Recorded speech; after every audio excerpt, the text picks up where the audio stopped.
welcome to the Cloud Security Podcast by Google. Thanks for joining us today. Your hosts here are myself, Timothy Peacock, the Senior Product Manager for Threat Detection here at Google Cloud, and Anton Chuvakin, a reformed analyst and senior staff in Google Cloud's Office of the CISO. You can find and subscribe to this podcast wherever you get your podcasts, as well as at our website, cloud.google.com/podcasts. If you enjoy our content and want it delivered to you piping hot every Monday, please do hit that subscribe button. You can follow the show, argue with us, and the rest of our Cloud Security Podcast listeners all on LinkedIn. Anton, this is a fun episode today because we're talking and recording about stuff that's happening right now. Yes, we are doing it. I can't say we're doing it live from Google Cloud Next conference because we're actually doing it from the Google office. 4 blocks away. 4 blocks away, exactly. I wanted to say next to next because it would be funnier, but sorry for the 4 blocks thing. It was next to next, and this is airing next week. Yes, correct. It's airing next week, right after next. Got it. That's a mouthful. Listeners, this is fun, though, because Anton and I happen to be in the same room today, which we very rarely do. This is cool. So what did you see at Next that you thought was interesting? As you know, I kind of hate general, broad questions. Hey, what are the trends? So it's true, listeners. You told me this Monday, actually. Yeah, but I think that one thought that came to me, I was observing the expo floor in Moscone and watching the presentations. Obviously, I got this intense RSA vibe, even though I realized that not every vendor is a security vendor in the Next show floor. But it's interesting that I found our own booth for Google Cloud Security. So I thought, hey, we're finally a security vendor. And of course, that statement is probably like years overdue, but it sort of dawned on me when I was wandering the expo floor that we are now a bona fide real security vendor that delivers stuff to secures not just our cloud, but other clouds. Not just our browser, every browser. Yes. Yeah, we're a real security company. And this is like somehow dawned on me, and I guess maybe it's more of a personal observation rather than a fact or new launch, but I kind of felt it very intensely that we are a security vendor. We are the real thing. You know, it was funny, the RSA comparison you bring up, because listeners, the event happens in the same place as RSA happens every year. When you walk the show floor at RSA, everybody's a security vendor. At this event, there were vendors of all kinds of stuff, and it was kind of like, you know, I'm bi, so I hang out in both gay and straight spaces. It's kind of like when you're at a gay bar, almost everybody's gay. But this time, it was as if my usual gay bar was full of straight people. Not everybody was a security vendor. It was very strange. I didn't know what was going on. Felt so out of place. But it was nice to realize that, yeah, we're a real security vendor. We sell, we make, we secure a meaningful portion of the world now. It's really cool. So you have a presentation. I had a presentation. What other presentations did you think was cool? And then I want to talk about some of the stuff in my presentation. Yeah, it's the self-serving bit. It's a little self-serving. And I think rarely are we self-serving. We are very rarely self-serving. But I think that I kind of want to have a meta idea on this first before I go into the presentation I did. So one other thing that we observed when we were working in the vendor expo is that a lot of security we see in the expo floor is sold to security people. Obviously, RSA, back to the traditional security show, security is meant to be sold to security teams, security leaders, but some cloud security is actually sold to cloud people, and it's used by cloud people, not security people. Yes. So my presentation is kind of about the encounter between these two worlds. It's a story about a more traditional security operations center or SOC that suddenly encounters cloud. So I'm taking the view that I'm talking to security people who met cloud for the first time, and maybe their encounters weren't very friendly in the beginning. But I'm also realizing that at this conference, it's more normal to have cloud people encountering security for the first time. So it gives me kind of a weird vibe in my brain. You know what's fun? My talk is about security people helping cloud people learn about security. So in my talk with 2 speakers from Uber, they describe how, as security professionals, they've integrated my product with the rest of Uber, and they use that to help the rest of Uber's cloud people understand security and respond to security, which is really great. You know, listeners, what you say in cloud, you really, because of the scale, because of the distributed responsibility, back to the Sunil Yu episode, security teams can't do it on their own. And we were talking about this earlier in the week too, of how do we, as people move to the cloud, how do we abandon the traditional no mindset and gatekeeper mindset of security and instead have our security organizations become enablers of engineering and business teams to move quickly and safely? And I think there are other notable presentations, but I've noticed one by the team from Mandiant about cloud threats, which felt almost like a perfect prequel for my presentation because I talk about how SOC that just landed in the cloud need to be aware of cloud threats. And their Prezo is a very solid view of what's real in the cloud, what's happening. And it's not just all crypto miners. There's actually fun stuff going on, not just crypto miners. Crypto miners, Tim would say these are solved, right? Well, I did talk about my $1 million protection program against undetected crypto mining attacks, but did you see Kevin's slide during the keynote? No, I have not. So Kevin had a slide during the keynote, and I haven't actually seen it. I've just had it described to me. So this is third-hand description now. But in that slide, he talked about the number of critical vulnerabilities in public cloud providers that have been publicly disclosed over the past couple of years. Yeah, no, this is a bit biased against us, meaning like we don't have enough. Well, so what was interesting is that our graph was labeled and there were 2 other unlabeled data points. And so listeners, I encourage you to go check it out. You can find it online if you search for Next 2023 Keynote on your favorite search engine, whatever that might be. I've seen that visual before. I mean, it's so for me, it was a little spoilered a little bit before. And I know that there's some really staggering numbers. And so Yeah. So I guess one funny thing is if you go watch my talk, you can see me fail at a demo. I love giving demos, and I will confess I gave a live demo yesterday that did not work. Isn't it a rite of passage for a PM that you'd have to have a demo fail on stage in front of ideally millions of people, but we'll take thousands? In this case, merely hundreds. Hundreds. Okay. That's, junior league, I'm sure. Yes. But still intensely painful psychologically. I will have nightmares about this the rest of my life. A little bit like when you think you show up to school naked, I will now forever nightmare about the time that my demo failed live on stage. So let's talk about some launches. We've seen a lot of AI. We've seen a lot of AI, and I think that's the first time when we exposed the whole Duet AI for security. And I think SCC got a duet, or maybe will play as a duet. I don't know. What's the proper term of referring to it? So I asked about that yesterday, and I got a mixed answer. But actually, Connie, who joined us on the show for the RSA recap, explained to me how I should talk about this. And it's a feature of SCC powered by Duet AI. And what we're doing there is 2 things. One, we're using the generative AI to contextualize findings. So when a user, either a security user or an engineering user, looks at a finding, that finding comes with an English language generated, easy to understand explanation of what this finding means, how it was detected, why it's a problem, and what you should do about it. English language, but also correct, right? Yes. That's correct English right? language. I've seen LLMs produce perfect language, better than mine, frankly, but not correct. In this case, it's correct. We've spent a lot of time tuning it, training it, teaching it to really understand cloud. And then we also use that same Duet AI generative capability to explain attack paths. And so one of the things we made a lot of conversations about at the show, one of my demos that did work was my attack path explanation demo, and listeners, go check that out as well. We'll explain attack paths using AI. So an attack path in cloud can be hard to understand.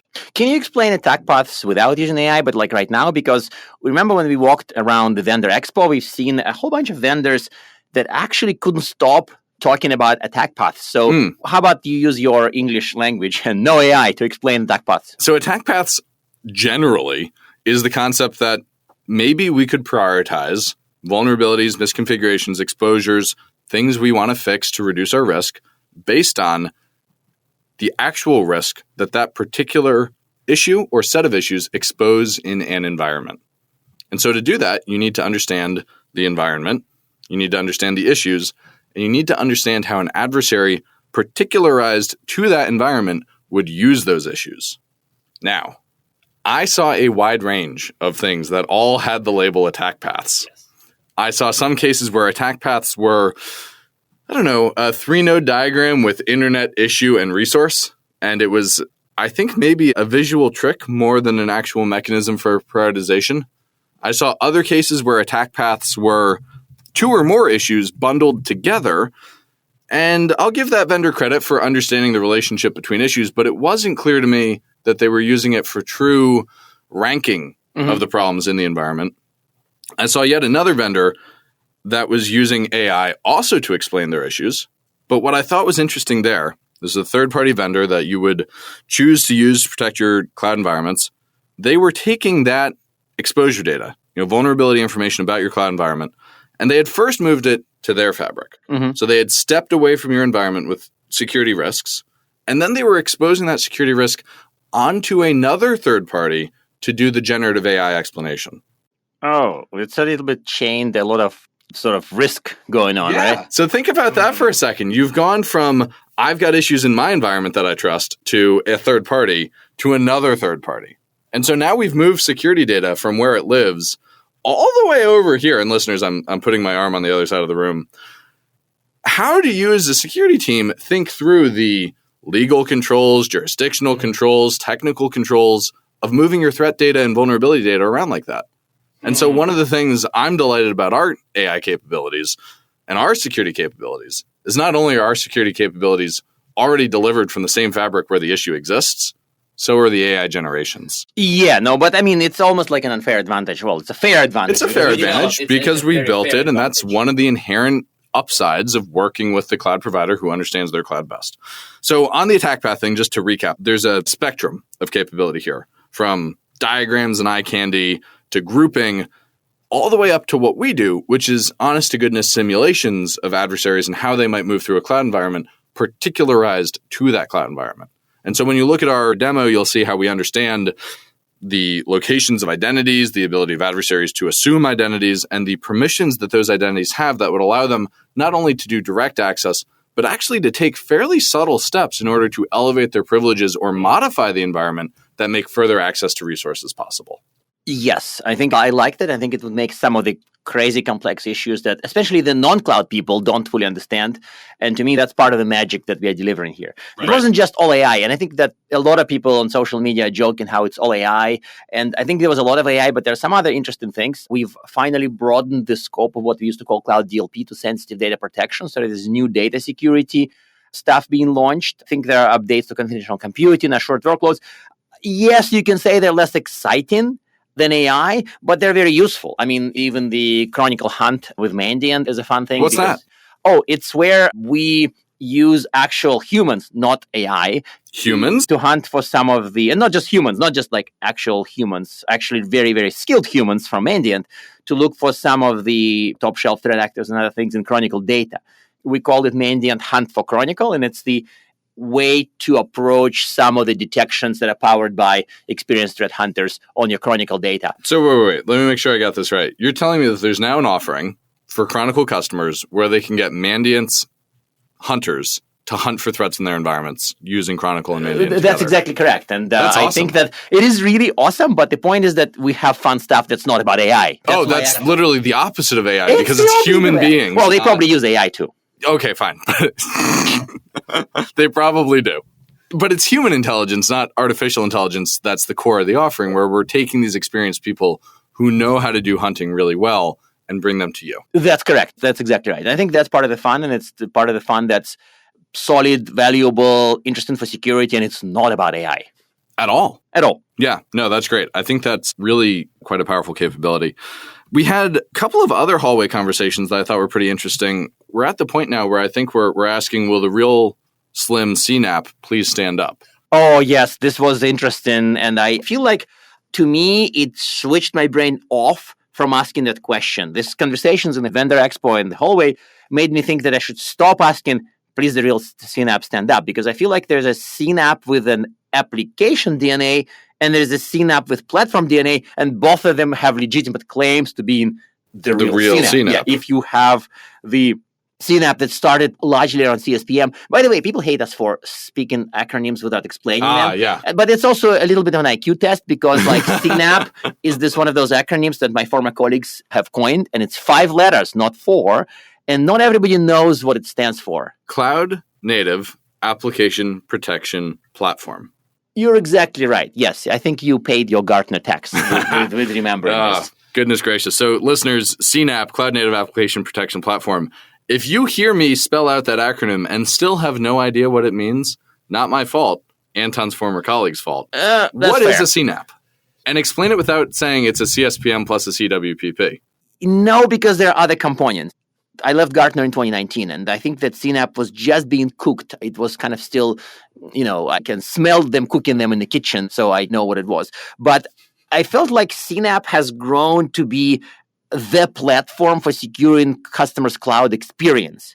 And customer cloud experience isn't the same as cloud platform plus apps. It's actually all of the above. It's cloud usage, it's apps, it's data in the cloud, It's your the upstream posture, IDP. it's your upstream stuff. It's to an extent whatever the cloud provider exposes, say APIs. So while in security we have a long history of trying to go for the platform and never succeeding, going back to, 90s, I think CNAPP is this type of a bundle stack of things you need in the cloud to have a secure cloud experience. And what are the other two components that I mentioned? What are those and how do they fit into it? What do those stand for? CSPM and CWPP. CSPM and Cloud Security Posture Management. What gets better if you use a CSPM? Well, the dreadful cloud security issue everybody keeps talking about for 10 years is misconfiguring something. So CSPM is purported humanity's answer to cloud misconfigurations, and they've been trying to give that answer for 10 years, and it's been kind of tricky. If that's the answer for 10 years, how come we still have misconfigurations? Let's focus a separate episode on this very question. I don't think I have That's a good question for an episode. It's a really good question. I have a blog on this somewhere, and I think you told me not to mention my blog more than 5 times an episode. Well, now we're at 1. So that CSPM is help us with posture. What about CWPP? CWPP is What does that stand for? Cloud Workload Protection Platform.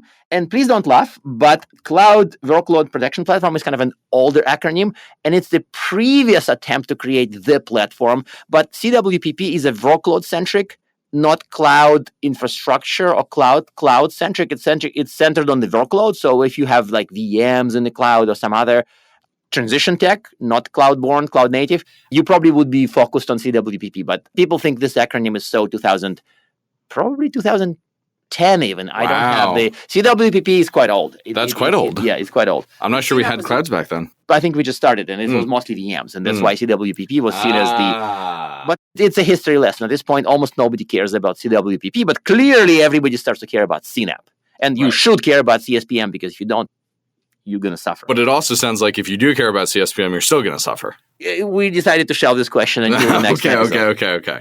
So anyway, listeners, the debate we were having about CNAPP with all of that background is whether you were a more legit CNAPP, having approached the problem from roots on the CSPM side, focusing on getting posture right, or whether you were a real CNAPP because you started from the workload side and then came back to do the posture. And the answer later. is yes. The answer is yes. The answer is yes. I think it's a bit like the story of John Henry, where they're digging from both sides of the mountain and they meet in the middle. I don't know which side is going to be John Henry, though. Is it going to be the workload providers of the world that fall over dead? Is it going to be the posture providers of the world that fall over and say, wow, this Team Shovel really is great? I think it doesn't matter, but it does matter that you do shovel from both sides. Because I think that if you only shovel from one side and you try to make your CSPM better without gaining any application visibility, you're not going to lead to customers having secure experience in the cloud. I agree with that. Yeah. This is our second digging-related metaphor recently, and I'm glad we didn't dig down to hell this time or have an argument from the shovel lobby. We should have some episode that mentioned dwarves and mines and stuff like that. I think it'll be kind of cool. I think that has a good ring to it. I'll think about how we can do that. Good ring to it, indeed. Yeah. All right. So I think we're getting up on time, and I'm not sure we have a ton more to say about the conference. Do you have final closing thoughts here on what we should take away from all this? So I have 2. One of them is... Actually, I had a few very fun hallway conversations. And magical hallway conversations? One of them was quite magical. Wow. So I was going around and asking people how they help customers with cloud migration, security during cloud migration. How do they get people to transition from the lift and shift mindset and the 1990s data center mentality to more cloud native? And there was somebody who really sparked some kind of inspiration/depression in my mind, and actually both. They kind of said, well, people who carry a lot of their 1990s style infrastructure and copy it to the cloud are kind of multiplying technical depth, and then they plan to pay it off in the future as they slowly become cloud native. And it's a very difficult journey for a lot of people, and you can give them advice. But this person who I was talking to said, actually, their take was, don't pay technical debt. Default on technical debt. Yes. Leave the old stuff to be old, but put most of your energy into making sure that all the new stuff is done in a new way. Is this very Michael Scott, I declare bankruptcy? That's probably a little bit too depressive a take, but the interesting point is that if people burn out trying to turn 1990s stuff into the cloud one VM at a time, and then they kind of die trying in some cases. Instead, what they should do, according to this person, is to make sure that all the new stuff is done in a new way, that you don't start with VMs in 2023. You start with serverless in 2023. Serverless, and you start with modern services. Well, that's interesting. So it struck something in my mind. I'm now kind of obsessed with this take a little bit. But how do you bridge that gap? That conversation did not get to that point. But it was interesting how making sure that new stuff is done in a new way rather than making sure all the old stuff is converted is an interesting focus or refocus for them. And that's one, and it's kind of, again, if I have one big idea after a conference, that's a good idea. That's great. And the second point I wanted to make is that when I started making about cloud security being sometimes built for cloud people or for security people. And sometimes you see a tool that has vulnerability assessment in the cloud. Some of the cloud native organizations are building technologies to do vulnerability assessment. But of course, there was a very active market going back to 90s, if not 80s, of doing vulnerability scanning, maybe late 80s. I think the first tool was written in the very first beginning of 90s. Not the point. The point is that many, many years of evolution of vulnerability assessment. And now suddenly there's a bit of a rebirth of that in the cloud. So we have security tools written for security people, and we have security tools written for cloud people. And adoption is really interesting. I've seen people adopt, deep in my heart, I think of them as still kind of inferior tools that were built by cloud people for cloud people. Was there an argument about some cloud security vendor building exploitability metric in their scan? And I thought, but wait a second, the classic vulnerability assessment vendors have built it, and I found the press release in 2009. Literally, they had exploitability metrics since 2009, and it's seen as new by cloud people who haven't seen that evolution. Of course it is. If they never saw it, of course they think it's new. Yes, and so this to me is freaking me out a little bit, but I think that the actual meta thought here is that there are cloud security tools built by security people for security people that then suffer adoption hurdles. And there are cloud security people built by cloud people for cloud people that are easily adopted, but they are sometimes inferior in functionality. Interesting. So how do you make them have a happy, give me the metaphor, Tim? Well, I think the real question is how do we put the right value judgment on this? Because if a tool gets adopted and causes outcomes to be improved, even if it doesn't know that security stuff from 2009, it might still be the better tool if more people are using it and more people are improving outcomes thanks to it. Yes, the tool that gets used is always the better tool. Yes, fine. Yes. That's a very good conclusion to have. Okay, I will take a good conclusion. And with that, listeners, thank you so much for joining us this week. You can find this show where you find the show always. You can find Cloud Next on YouTube as well as at the Cloud Next website. And now we are at time. Thank you very much for listening and, of course, for subscribing. You can find this podcast at Google Podcasts, Apple Podcasts, Spotify, or wherever else you get your podcasts. Also, you can find us at our website, cloud.withgoogle.com/cloudsecurity/podcast. Please subscribe so that you don't miss episodes. You can follow us on Twitter, twitter.com/cloudsecpodcast. Your hosts are also on Twitter at Anton_Chuvakian and _Tim Pico. Tweet at us, email us, argue with us, and if you like or hate what we hear, we can invite you to the next episode. See you on the next Cloud Security Podcast episode.